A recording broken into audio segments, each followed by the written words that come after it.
Welcome, today in front of me Nokia G21 and I'll show you how to install iPhone keyboard on this device.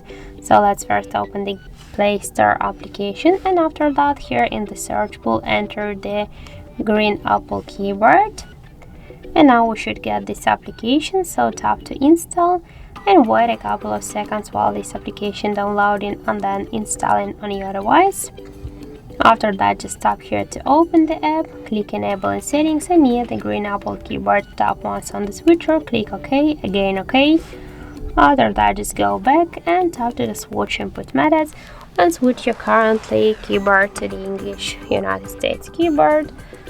And now we can see that the process is finished, and just to see the look of our new device keyboard, we can go here to the app search, and now we can see the look of our green Apple keyboard, and we can see that this keyboard is so close to the iPhone 1 as all of these emojis.